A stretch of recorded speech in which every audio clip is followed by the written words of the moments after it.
What is up, everybody? It is Ebontis. Now, if you guys are seeing this video on YouTube, you can, listen to it in the background. It's almost going to be, I have no idea how long this is going to be, but I put a community post up and you guys said by about 2/3 vote that you want the full reading, uncurated comments. We're just going to see this thing. This is a massive TWAB, 6,000 words. And also you've got like 18 pages, I think, when I've seen it on Twitter. The assumption is this is going to be all about abilities. So let's just jump into this thing and see where we're at. So this week at Bungie, we take a look at every grain in the abilities sandbox. Oh man.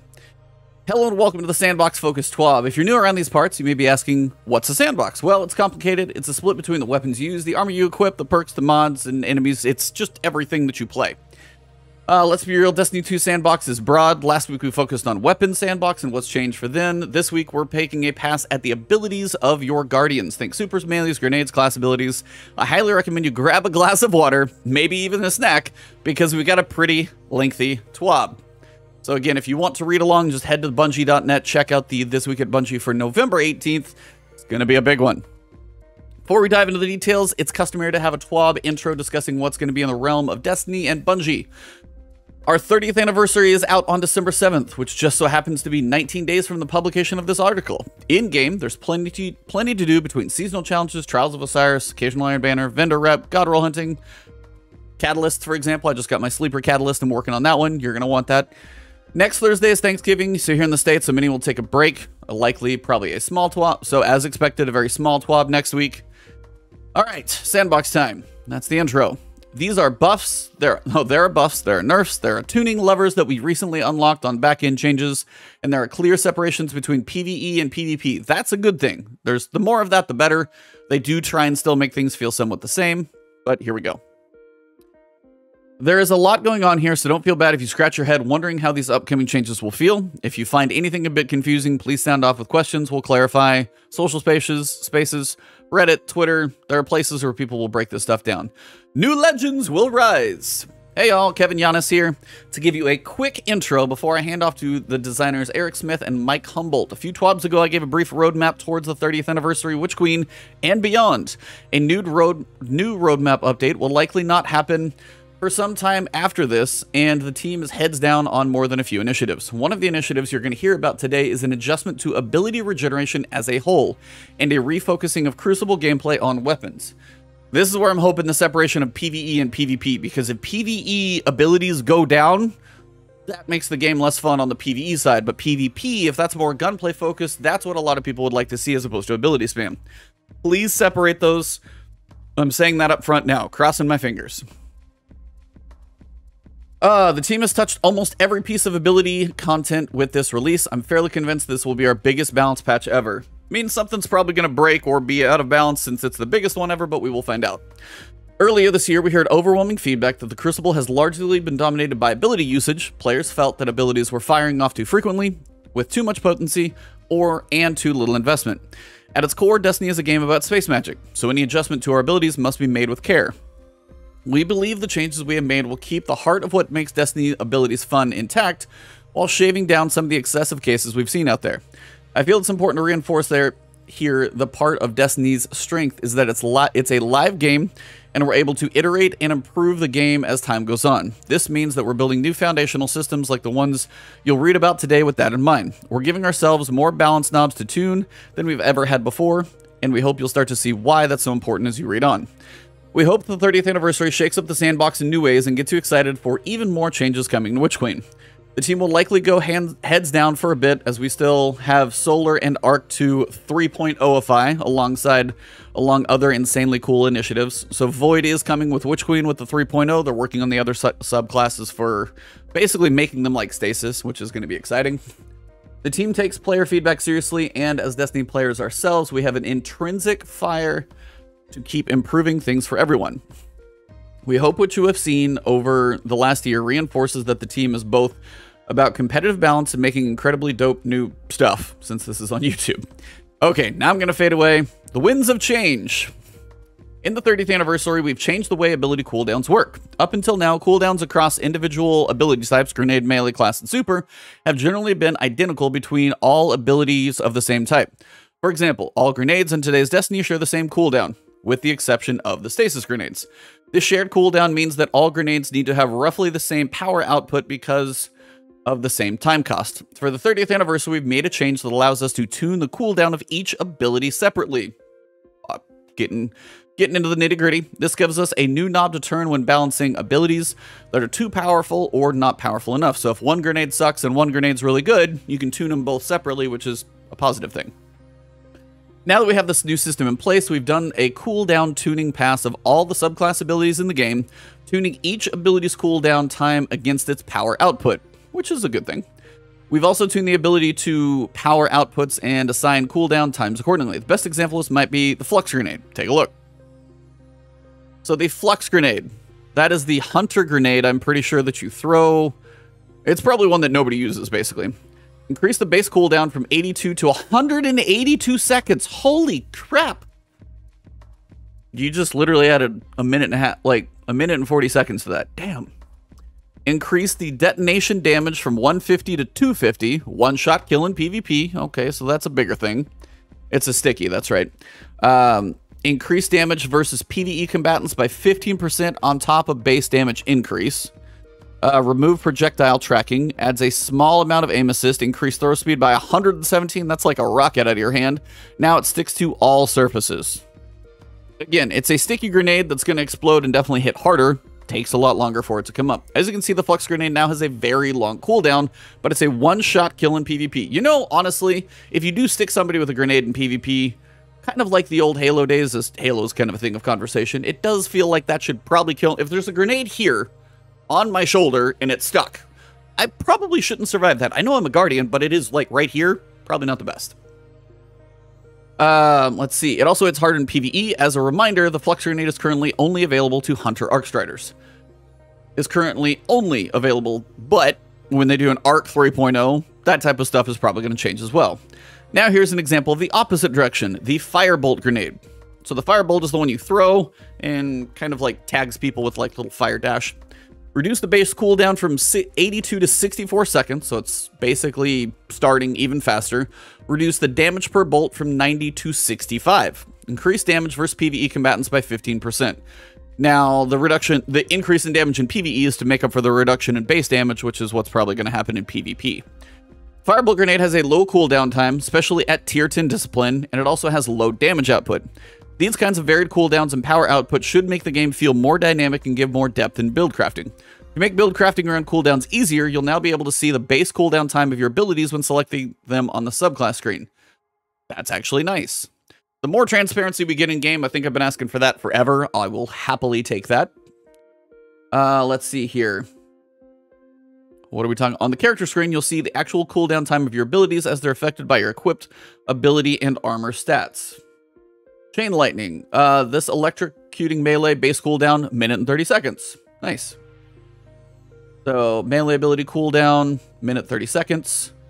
Let's see, a couple things to note about the cooldown times in the UI. The base cooldown time is actually at tier 3 of relevant armor stats, strength, discipline. This is because the system technically penalizes you for taking your stats below tier 3, in which case the cooldown would be longer than the base. We're looking into updating this to be more intuitive in the future. Cooldown times for class abilities are not currently displayed due to technical issues. We plan to fix this in a future release. Fair. Next, we've been calling this the variable ability cooldown system, and we think it's the big change for Destiny 2 Sandbox. It's a foundational change in the preparation to move the light subclasses over to subclass 3.0 that Stasis currently uses. For the 30th anniversary, we're using it to change the cooldown of nearly every ability in the game. One of our design goals this year was to reduce the amount of ability spam in the Crucible and to put a focus back on gunplay. To this end, we've made ability cooldown times longer on average than they were before. We don't want PvE experience to suffer for the sake of PvP balance. Thank you. I don't know what's happening after the sentence, but the fact that they're aware of it is important. So we've tried to compensate where possible. For example, we increased all grenade damage versus Pve Combatants by 15%. This should make grenades feel bigger power moments than they do in today's game. They are going to be slower, which is going to be, we'll have to see how that goes. But if they're bigger, you can't like spam them as often. Seems like, you know, your discipline stat is going to be more important because if they do hit bigger, then, you know, we'll have to see how the cooldowns go. Melee ability cooldowns haven't been increased quite as much as grenade cooldowns, and some of the less aggressive melee attacks have lower cooldowns than before. Class ability cooldowns have generally increased, but the changes vary depending on which ability is equipped. I'm very curious about like the dodge, for example, that I know, and the wells. Those are both pretty damn popular. They show the rally barricade, so I'm actually curious if that's one that they are nice to, since I'm a Titan. We're excited to see how these changes feel once they hit the live game, but we'll be monitoring and adjusting. I'll now pass it to Mike Humboldt to talk about the big changes to super cooldowns. This should be interesting. Since Destiny's launch in 2014, super energy gain has been almost entirely passive. Your intellect stack dictates how quickly your super regenerates, and a few other elements like orbs of power, armor, weapon perks, and defeating targets have active sources. The system worked well for a long time, but has issues that have grown more obvious as the game has evolved, and overall player skill, especially the skill in evaluating how to play around their character build, has increased. In high-stakes game modes like Trials of Osiris or Survival, where each life is precious, passive play becomes more common as players sit back and wait for their supers to close out a tied game. In general, we want the most efficient way to gain super energy to be actively engaging in combat. This doesn't mean you need to win every fight, but we want you to try. Okay, to get us closer to that goal, we're making a big change to the system. Where super regeneration will still have a passive component scaled to your intellect stat, but at a significantly reduced rate. On top of your passive regeneration, you also gain super energy by dealing and taking damage to or from opponents. So here are a few key goals. In PvE, super uptime should be relatively unchanged from the live game, if not slightly higher. That's good. We are pretty happy that frequency of supers in most PvE content and don't want to make big changes right now on that front, which that seems fine. Don't screw with PvE. You don't need to make the abilities make PvE fun. If they shoot those in the face, it's going to suck. Everybody should get at least one super in a 6v6 match that goes to the score or time limit as long as they're engaged in regular combat.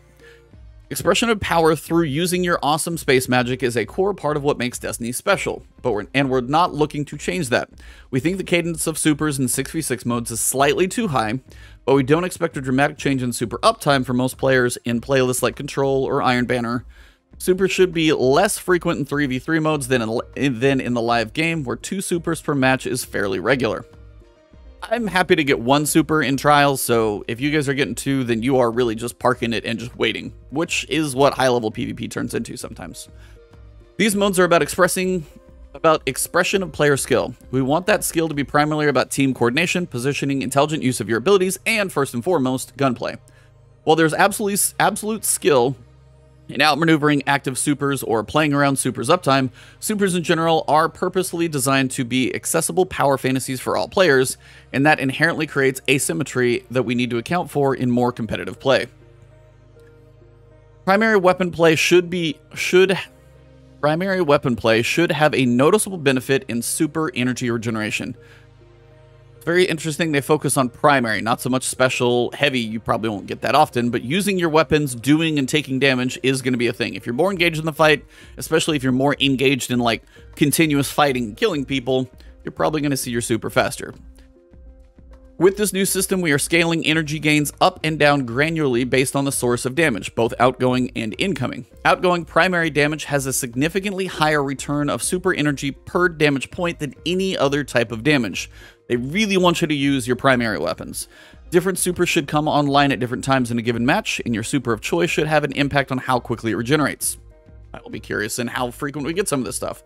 To reiterate what we mentioned above, we have always lived in a world where nearly every super in the game shares the same cooldown, regardless of their efficacy in a given game mode. Now that we have made the foundational change to differentiate cooldowns per individual ability, we want to address the super o'clock issues found in Crucible. That is kind of a thing. Depending on how a team's going and stuff like that, people tend to get their supers all at the same time, and then it can snowball, especially if you're on the opposite team, or if you're on the good team, people sharing orbs, stuff like that happens. Some supers can be better than others, especially depending on what you're doing. Where 3 minutes into a match, 12 supers are simultaneously popped and chaos ensues. That's mayhem, but that's kind of what that is.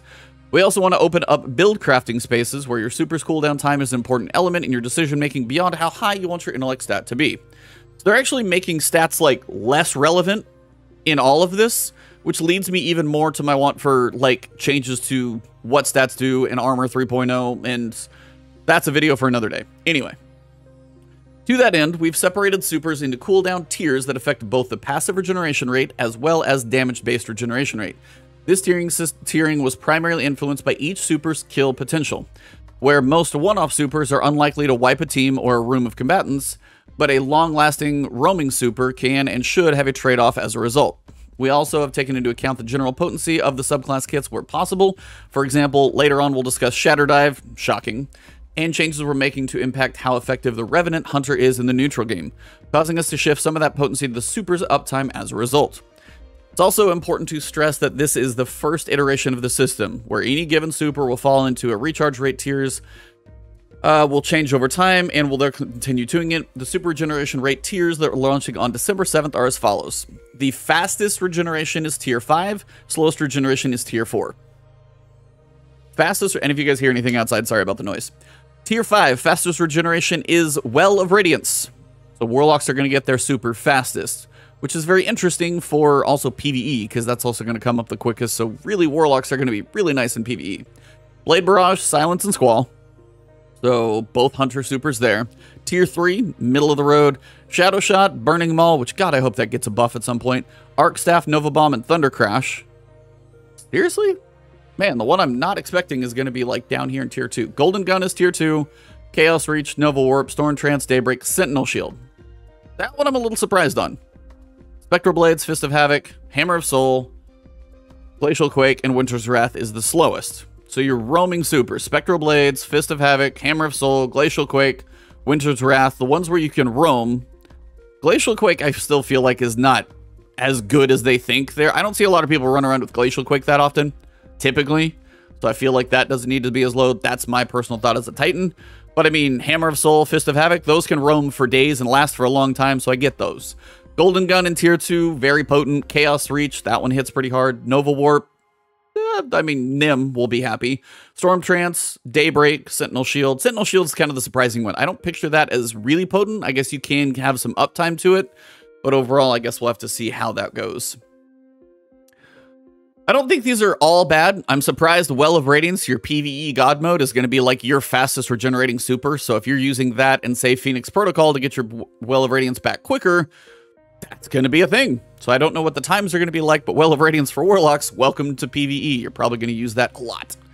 As Kevin and Eric mentioned, this sets up a future as we move towards subclass 3.0 system. As an example, for the 30th anniversary, things like the Deadfall and Mobius Quiver variants of Shadow Shot will share the same cooldown tier, but with the Void 3.0 launch in February, they could exist in different tiers based on their potency.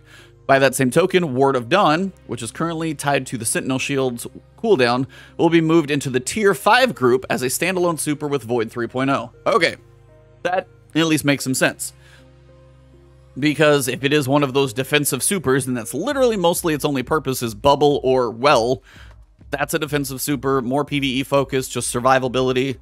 That's going into Tier 5. Okay, so I'm with them, just got to get to Witch Queen for that one. Taking it down a notch, let's talk about non-super abilities for a moment. In the May 27th TWAB, Kevin shared our foundational pillars for the role we want abilities to play in PvP Sandbox. As a quick refresher, this is where we want to be. Weapons are the primary way players engage in combat. Non-super abilities accentuate or augment the combat, but should rarely solve an encounter by themselves. Abilities have clear strengths, weaknesses, and counterplay. Build crafting is rewarded with the moment-to-moment gameplay loop of Destiny. We're not there yet. In general, ability uptime in the Crucible is too high for their current potency, and it's difficult to understand when an opponent will regain an ability after using it. Totally fair. Depending on the exotic especially, they get it back a lot. Some of that uptime comes from passive cooldowns, but many of our outliers come from elements of the build crafting system that have previously been unified in ability energy returns in PvE and PvP. With the 30th anniversary, we've taken a pass at a significant number of these elements across subclass perks, armor modes, and exotic armor pieces. That's a big one. Uptime that exotic armor can do is definitely something they'll probably look at. Hopefully they don't kill PvE side of things, but PvP, that's where things, some of the like shoulder charge. I can go shoulder charge again. As a Titan, yeah, I know that's kind of broken. We have tuned PvP regeneration separately from their base PvE values, which we are not changing. Thank you, loving these changes that are separate from PvE to PvP. This is crucial. Because yeah, I shouldn't be able to shoulder charge every person I come across if I actually make contact, but in PvP or PvE, if I want to do that, yeah, don't ruin my fun. All right, so per our pillars, we want build crafting to be rewarding, but in its current state, the combinatorial nature of these perks and items leads to an unsustainable ability energy economy that diminishes weapon play in PvP. For this tuning pass, we've focused primarily on items that feed into self-perpetuating loops of ability energy gains. Shoulder Charge is definitely one that is probably a prime example. Here's a brief list of the affected items. Subclass neutral game perks. The perks that have had their ability energy regeneration reduced by roughly 50% in PvP. We targeted perks that can either activate out of combat with a single button press, or those that are returning amounts of ability energy that were significantly out of ban. So Whisper of Shards, it's the Stasis Fragment. The Arc Web from the Stormcaller Warlock, Rising Storm, Stormcaller Warlock, Ionic Trace, Stormcaller Warlock, Electrostatic Surge, Stormcaller Warlock, Aftershock, Striker Titan, there we go. Inertia Override, Striker Titan, Benevolent Dawn, Warlock. Warlocks are taking a beating here on the neutral game. Practice Makes Perfect, Gunslinger Hunter, and Dark Matter Void Warlock. Okay. Subclass in super perks. These perks scale down energy returns as you get kills in your super, i.e. the first kill in the super returns more energy. Yeah, there was a video of literally somebody doing the shield throw with the exotic that like returns energy in the thrallway, or one of the thrallways, and it lasted for 2 hours. Probably not going to be doing that anymore, I would imagine. These perks often result in supers being able to roam the map for much longer than is healthy for the game, and mean that a victim can frequently die to an active super twice. I've died twice to the same dude in a super. Respawn on other side of the map and be killed by the same super. Yep, exactly. I didn't even finish the sentence, but we're there. We've rescaled this energy refund decay more aggressively in PvP so that the minimum energy refund is reached roughly twice as fast. No change has been made to the refund decay in PvE. Thank you. Still a thing. Everlasting Fire on the Dawnblade Warlock and Trample the Striker Titan. Both of those make sense. Those supers can last a long time if you get kills with those. Exotic Armor below had a custom tuning pass focus on their ability energy return. So Frosties, no longer stats multiplicatively in PvP with other regeneration buffs, is now an additive scaler, no change in PvE. Heart of Inmost Light, ability energy regeneration scaler reduced by 50%. Reworked so activating multiple abilities will now reliably result in multiple empowered stacks. The stacking behavior was previously a bug, but this system seems like a good opportunity to promote it as a feature. Huh. Alright. Just in PvP, not PvE. Controversial. Duration of the grenade regeneration buff is no longer random between 1 and 4 seconds, is now fixed at a duration of 1.75 seconds. Reduce the grenade regeneration scaler by 50% in PvP. Again, just PvP only. The previous average duration due to waiting is 1.71 seconds, with a 1 second duration being the most common. So this should improve the exotic's consistency across the game with a lower return in PvP. Okay with that. Doomfang Pauldrons. Reduce the super energy gained on activation when an opposing player is killed by a void melee by 50%. Yep, no change in PvE. Shinobu's Vow. Reduce grenade energy gains on hits first players by 66%. Damn. No change in PvE. Crown of Tempest. Grenade, melee, and super energy regeneration scalar buff duration reduced from 7 seconds to 4 in PvP. And the Stag. This thing is potent right now. Reduces class ability energy refunded on shield break by 50% in PvP. They're not touching PvE, which is good. I'm happy about that. Not as much of a PvP expert, so some of you guys may know better on some of these changes per se, but I mean, Doomfang Pauldrons, if you get super energy on activation when an opposing player is killed by a melee, like you get a melee, you get some energy back, you're going to get less of it. Same thing with Shinobu's Vow. The grenade hits are going to give you less energy. They're basically just the energy return that you get by using certain abilities in certain situations, while it's supers, grenades, or whatever. It's going to be less. That's the big one. Armor mods. In general, we've reduced energy returns from these mods by roughly 50% in PvP, depending on the number of copies of the mods you have slotted. Okay. Melee kickstart, grenade kickstart, utility kickstart. So you're not going to get as much energy return from these mods. Perpetuation, bolstering detonation, focusing strike, bomber, outreach, dynamo, distribution, momentum transfer, and impact reduction. These are the ones where, like, if you punch someone, you're going to get grenade energy, or if you grenade someone, you're going to get melee energy. Basically, everything is PvP across the board here, in case you're just jumping into this. And the other piece is most things that give you ability energy back in PvP will be about 50% less, roughly. That's a quick summation of most of this. This is a big foundational shift for us as we expect to do a lot of tuning as time goes on. So as always, we'll be on the lookout for how things are feeling across the game and we'll adjust accordingly. So now I'll throw this back to Eric for some spicy details and more abilities. Dang, this is long. Yeah, we are 25 minutes in right now, so if you got to catch your breath, I'm going to grab a quick sip from my green screen shaker. No, I'm just kidding.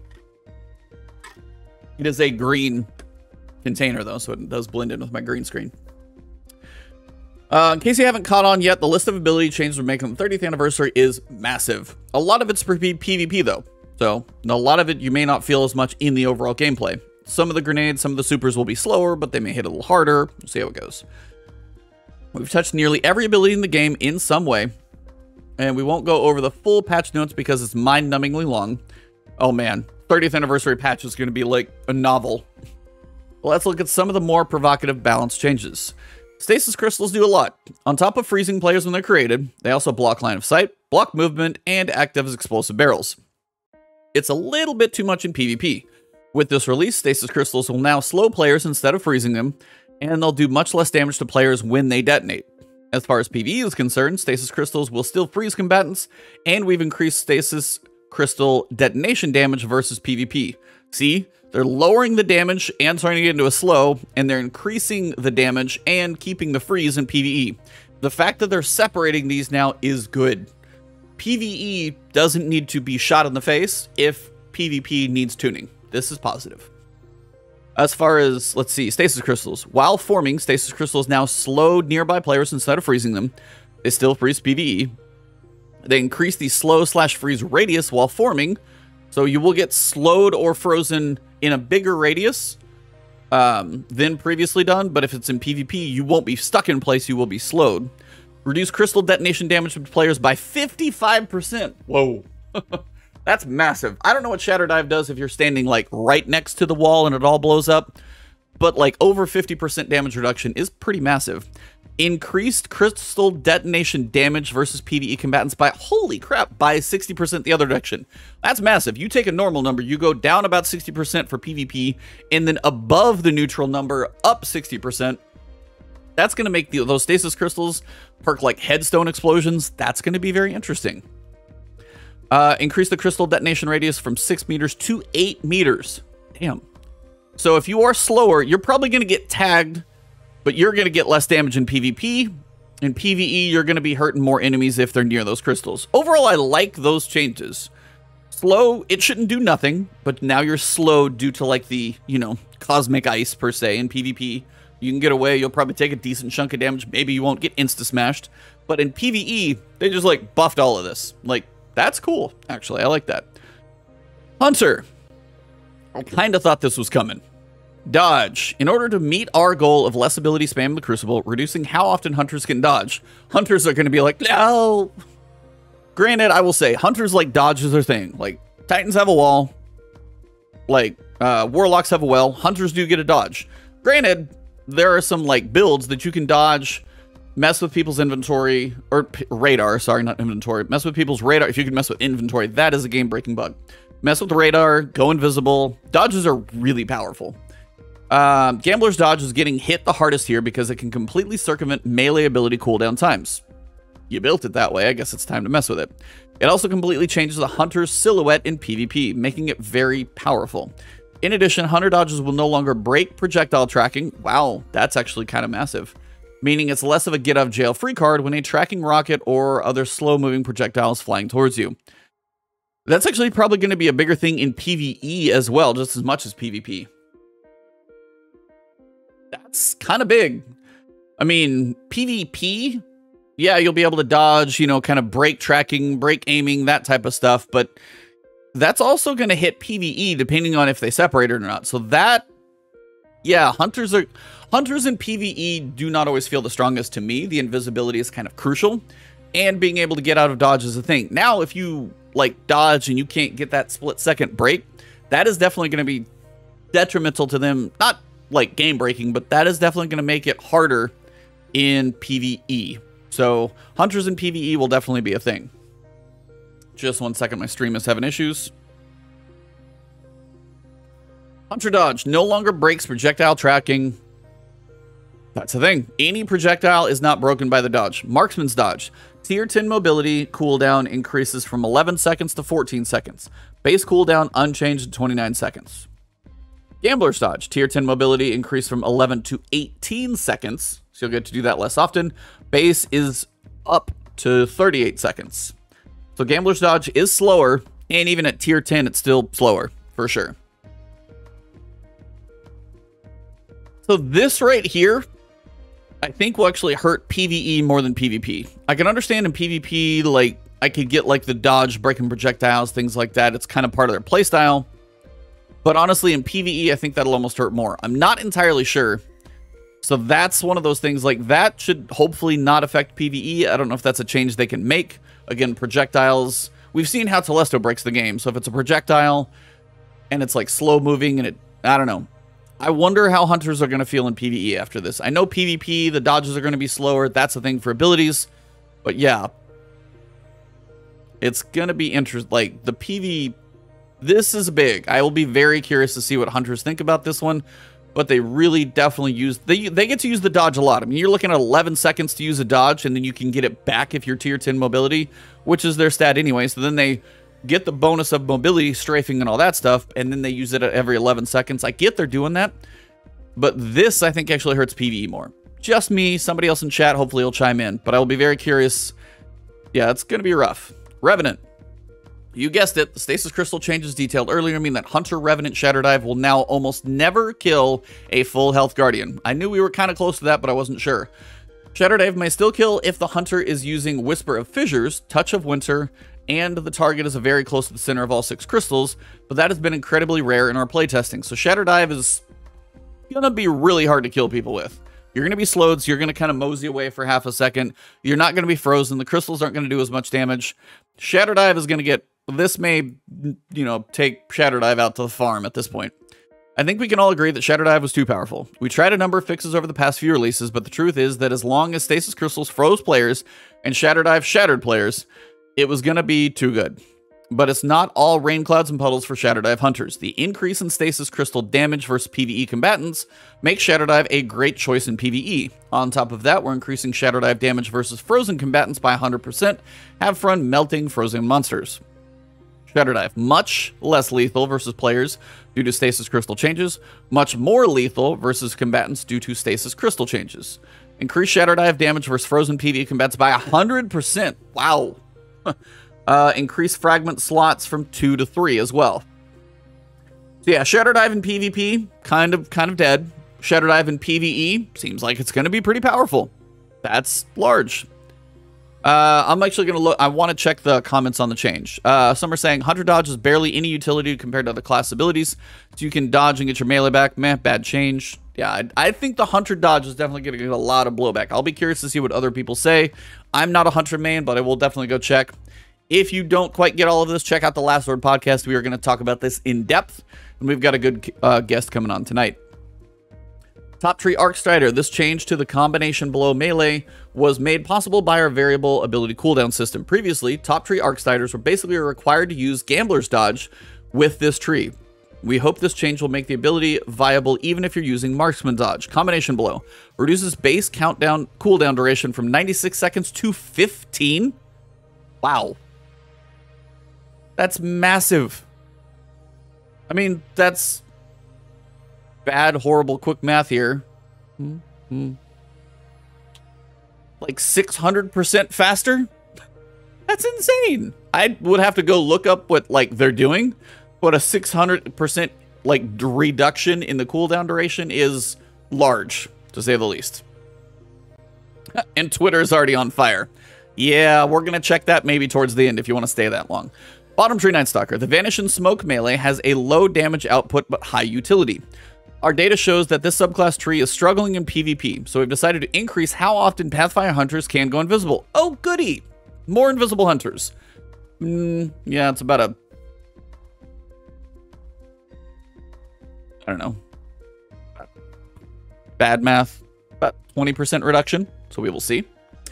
Titans, shoulder charge. See, I mentioned it earlier. I knew this was going to be attacked, so it's fine. I don't play shoulder charge that often, but if you do play heavy into that, it can be just Really mean. Let's just say that. In our effort to put the emphasis back on gameplay, we've decided to reduce the number of abilities that can one-shot at full health Guardian. Oh. Well, here goes that one. As such, the Titan's 3 shoulder charge are no longer one-shot. Then what's the point? I will say, like, as a Titan, if you shoulder charge, I get that it can be rough to go against. Don't get me wrong. I've definitely abused this at times, run around, hit that shoulder charge, and it's kind of a guaranteed 2 kill. But on the other side, if my melee ability just kind of like tickles, there's almost no point in using that in a PvP situation. In general, I feel like if it's no longer a one-shot, you're just going to get killed by whatever's up close, because then you're going to stagger, whip out your gun. Yeah, this is going to be a mess. They've also increased their damage in PvE. See, it's like they're making PvE more fun and beefier. But in our experience, they're still too powerful in PvP in combination with short-range weapons when used as a movement tool. We wanted to curb shoulder charges. Don't move. Yeah, kill my movement speed too. Cool. We wanted to curb shoulder charges potency now that we've tuned down shotguns as the current counter. We'll be monitoring the data. All right, shoulder charges are about to die. Let's read. All shoulder charges. No longer one-shot players. I don't even know if you're going to want to use that in PvP. I think you're just going to get raked over the coals if you get close to anybody, because you're going to be like, oh, I tickled you, and I just got shotgunned or fusioned or whatever it was that didn't kill me in the first place. That's going to be rough. Yep. Shoulder charges back to D2 vanilla status. Yep, not one-shotting. They increase the range from 5.5 to 6 meters. The sprint activation time is reduced by 1/4 of a second. You won't feel that one much. Targeting cone increased by 10%. Increased damage to PvE combatants by 25%. I mean, 25%, you go put on those airborne shoulder charge boots for exotics. That's probably going to be a little bit of fun. But yeah, not one-shotting shoulder charge. I can't honestly see using this in PvP. Seismic Strike. Reduced AoE damage from 90 to 40. I'm sorry? Damn. Now blinds enemies. Okay, that's interesting. You're going to blind them, but you won't kill them. Increased base damage, base cooldown from 82 to 90 seconds. Shield Bash, reduced AoE damage from 90 to 40, again, and same thing. Reduced direct impact damage from 170 to 120, for the Hammer Strike shoulder charge, and increase the cooldown. Yeah, I'm going to have to experiment, I'm just going to have to experiment. But honestly, like, shoulder charge in PvE, I don't think it's going to be the play. I'll be completely honest. You're going to want to find something else. I don't use it that often, but I can tell you if I did use it before, not going to use it now. Barricade. Even with the rally barricade change made season lost, using this ability during a firefight is still a risky proposition. We've spaced out the cooldowns of the 2 barricades to make the choice slightly more interesting. Towering barricades got 3 seconds longer. Rally barricade got 5 seconds shorter. Rally barricade in PvP is still not something you're going to really want to use because it's not going to benefit you that much. But overall, yeah, rally barricade in PvP is just not really going to... There's no benefit to it. You have a short wall and you have a tall wall. You want the body tall level 1. I don't know of much of a benefit that somebody could show me where rally barricade in PvP is useful. I really doubt that. Behemoth. We agree with the general community feedback that Behemoth could use some love in PvE. Thank you! I don't use my Behemoth in PvE. I've had Stasis for a year and I never use Behemoth in PvE because I can't tell you how many melees I've missed. I can't tell you how, like, it just feels like a lackluster subclass most of the time. We're hoping these changes to the Diamond Lance make this aspect of a top-tier PvE pick. Shiver Strike is getting a big damage buff during the Glacial Super. The Whisper of Chains fragment here is also very spicy and should help the Behemoth's survivability in PvE Pinnacle activities. Whisper of Chains can be used by all Stasis subclasses, but making crystals is kind of a Behemoth thing, so we're listing it here. Diamond Lance. Increased fragment slot from 1 to 3. Well, that's nice.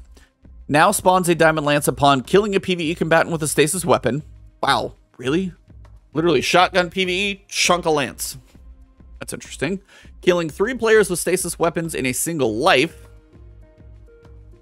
Interesting, because that's PvP. Killing an enemy with a Stasis ability. Shattering an enemy. You're going to see a lot of lances out there if you use it. I still haven't used that much, again, but that's me. Shiver Strike. Increase Shiver Strike damage while in Glacial Quake by 50. Damn, that's actually substantial. So that's your melee while in your super. That's going to hit 50% harder. Whisper of Change. Increase damage resistance versus PvE combatants from 25% to 40%. That's going to be all classes. I think they all can get that. But, yeah, that's going to be kind of big.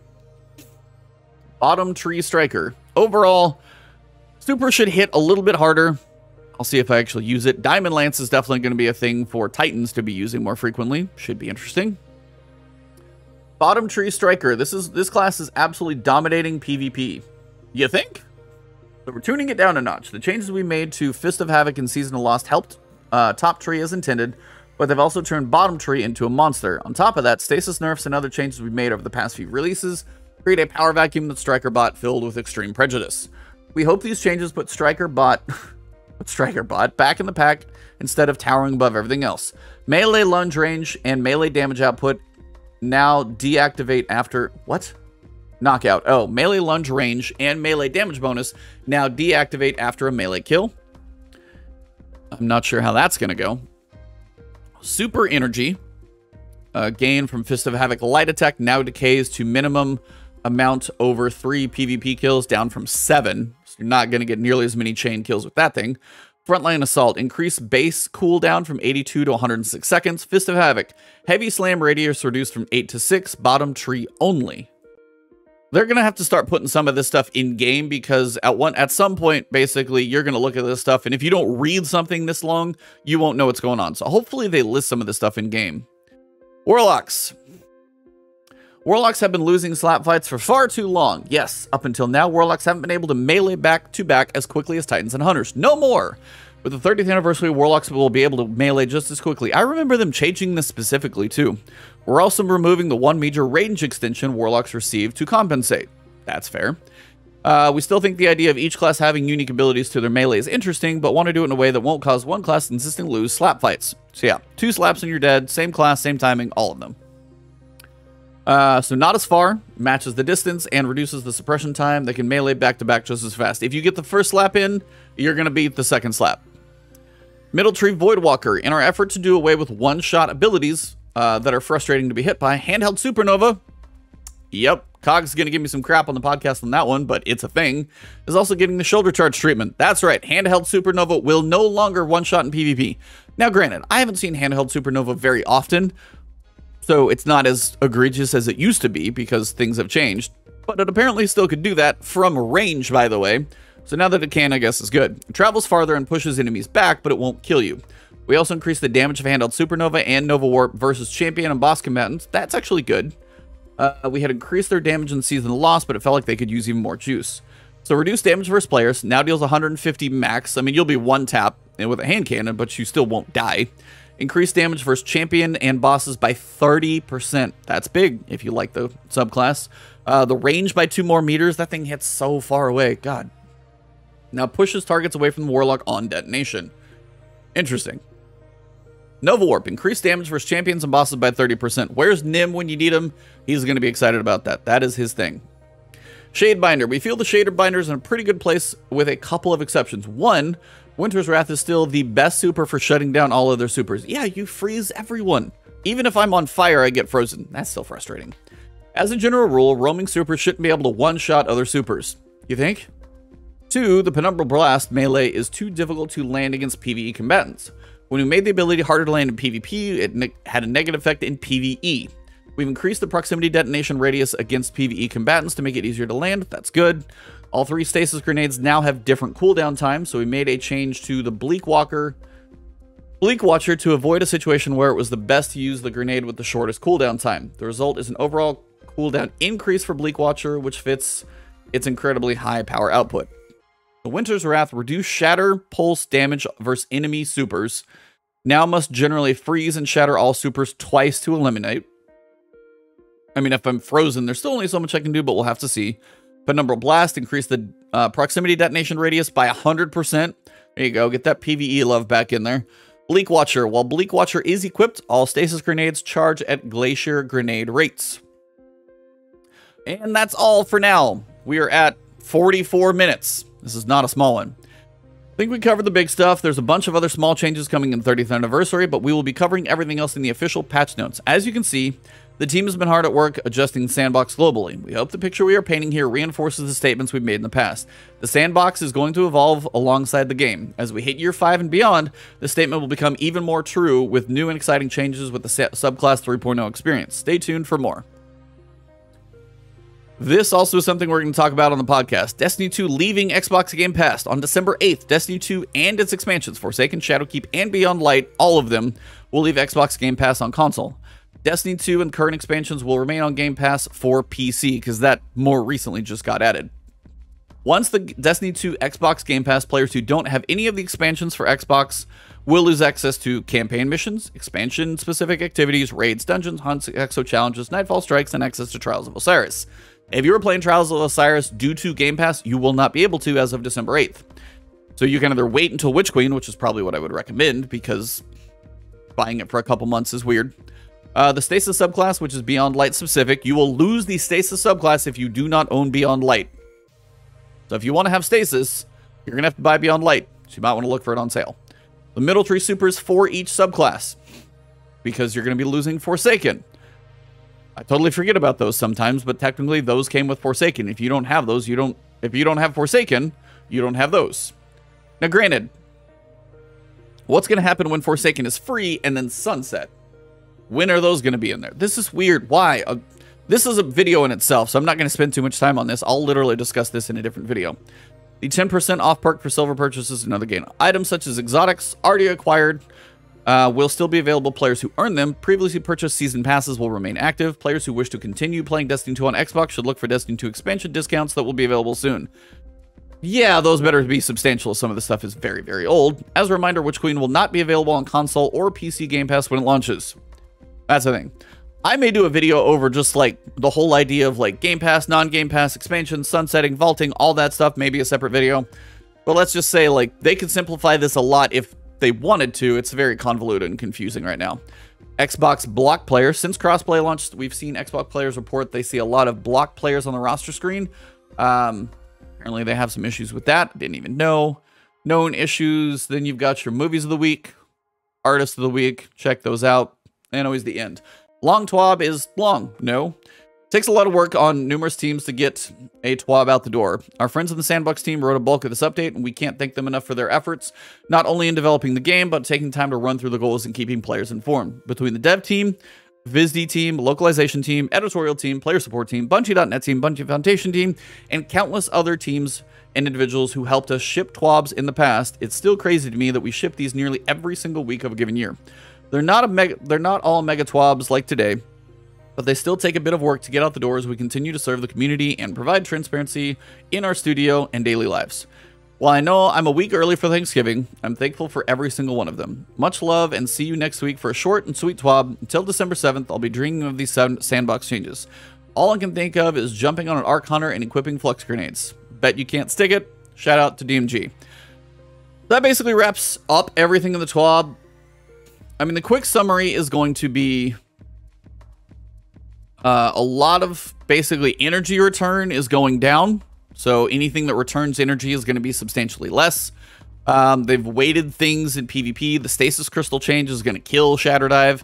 Dodge and shoulder charges both are definitely going to feel different. Hunter Dodge, I'm very curious. I almost feel like that will need some PvE love to bring it back up, because I feel like it's gonna get hit a little too hard. Super, like, you know, making stuff less lethal, but making things more lethal in PvE. Like, they're kind of splitting the sandbox, which I actually really do like the split of the sandbox. Some things are probably gonna get substantially hard, but if they hit enough things hard enough that universally it's more guns versus abilities, that's what a lot of people are asking for in PvP. If PvE feels okay, I'm gonna be mostly okay with these changes if you're using your guns more. Shoulder charge in PvP, you may as well just not. I don't even see much of a point in being tickled, and then, yeah, it's just going to be weird. Barricade, I'm still never going to use Rally Barricade in PvP. I don't know anybody who would do that. So if you're trying to make that a thing, it's, yeah, stop trying to make fetch happen. Behemoth, Diamond Lance apparently have to play around with a little bit, but Behemoth maybe will feel a little bit better. Bottom Tree Striker makes sense. It is kind of beastly. I understand. Warlock's uncharged melee. Everybody's universal on the 2 slaps, you're dead, and you're all going to do it at the same time and same range. Handheld Supernova, same thing. No one-shots, but you get the push, which is interesting. I do like the PvE bonus damages that they're doing across the board. Yeah, there's a lot in there. You can go back through the nitty details if you want to. I'm sure scrolling this thing probably makes your head hurt. But overall, I think for PvP, these changes will mostly be good. Getting more into gunplay fights, focusing more on your gun skill as opposed to ability spam and builds of that nature. I think that's a positive change for kind of the health of PvP. As long as they don't kill PvE by doing it, which most of it doesn't seem like they will do, I'm generally okay with these changes, and I will just have to test them and see that more guns, less abilities in PvP is fine. Actually seeing a lot of buffs in PvE is a good thing as well, but there are a couple things we will just have to feel out. Hunter Dodge specifically, I think I'm going to go check Twitter after I'm done recording this video, and it's going to be a trash fire, but that's basically expected. Overall, if you guys did enjoy this video, this reading, this is a big one, probably one of the biggest TWABs we'll ever have, so I probably won't make one this long again, but there's a lot to cover in here. There's a lot to feel out in the 30th anniversary, and then hopefully they've got a couple months to feel that out, and if there's any majorly bad changes by the time Witch Queen comes out, hopefully they can do a pass to update those. Hence, the 30th anniversary is going to be like a beta for Witch Queen, is what I would imagine. But if you guys did enjoy this one, find me on Twitter. Follow me on Twitter at Ebontis. If you guys are watching this on Twitch and haven't followed yet, please do. Twitch.tv/Ebontis. But if you're finding this on YouTube, which most of you probably will, please make sure you hit that subscribe button, hit the like, leave a comment below if you have a thought about any of this stuff, which I'm sure you will. And if you haven't yet, you can join the channel as a member for emotes, for comments, and live streams there. The podcast will be there tonight if you're watching this. We've got Scarrow9 joining on the podcast. Should be a fun one. And then you can also find my Patreon if you want to. Thank you all very much. I know this was a long one. Hopefully some of this stuff makes sense, but things are about to change. I think generally for the better. We'll see. Not all of these are perfect, but I think this should feel decent on both PvE and PvP outside of a couple ones. See you guys soon. Have a good one.